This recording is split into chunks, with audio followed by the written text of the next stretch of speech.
11 minutes in heaven when Trump disappeared from Twitter. President Trump disappeared from Twitter in the autumn. The night was warm, the internet almost deserted. The mercury rose in the mouth of the dying year.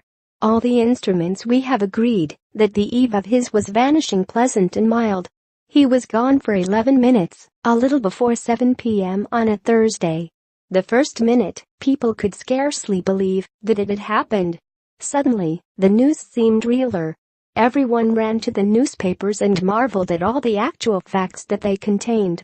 Everywhere on Capitol Hill, people who had been turned into abject, writhing puddles felt their spines grow back. The enchantment at last was broken. A sad antique clock that had been presiding over the Senate resumed its human shape. People who for months had only gone by Crazy Bernie or Little Bob remembered their true names. The last petal that had been about to fall from the rose of democracy halted mid-air. By the second minute, people had begun to plan new lives. Mouths that had not smiled since sometime in 2015 experienced strange twitches at their corners. Leaves sprouted. The birds began to sing again, not to tweet, but really to sing. I apologize about that last sentence. It could not be helped. By the fifth minute it was spring, everywhere spring. Bells began ringing. Angels who had not even finished helping people learn that their lives had purpose unexpectedly got their wings. The State Department grew 3 sizes. Lions and lambs lay down together. Donkeys and elephants lay down together.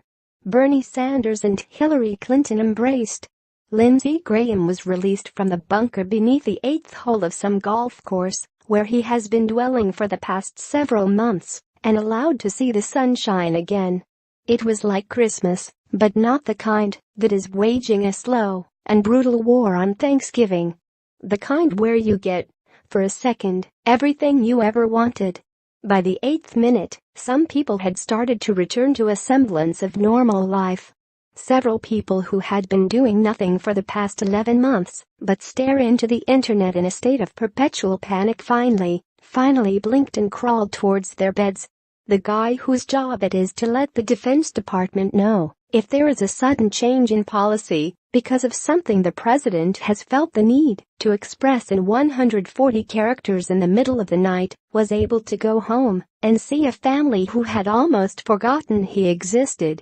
His old dog, who had been waiting all this time, lay down at his feet and died, contented.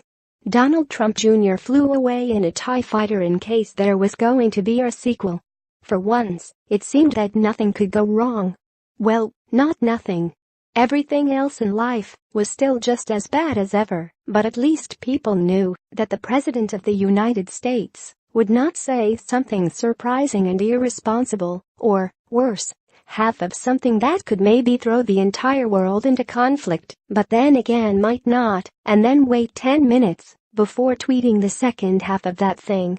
By the 11th minute, chests expanded and life expectancies increased by decades. Everyone discovered that they were several inches taller than they had assumed after spending months in a defensive hunch. The air felt cleaner, even though that didn't make any sense. People rushed out into the street, dressed as sailors, and began to kiss passers-by after respectfully asking their permission. Light and life and color came back into the world. People turned to the people next to them and discovered that they were beautiful and had been beautiful all this time. All the statues came down, instantly, without fuss. Men apologized, sincerely. And then it came back. It was the work of an apparently disgruntled employee on the way out. If there is one thing I know employers ought to do, it is this: only hire gruntled people. Twitter fixed it and apologized. Some people, I regret to say, were relieved. Of course, other people were not on the internet at all when this strange thing occurred, and they only knew that for 11 minutes on a Thursday they felt inexplicably better. But then it passed. It always does.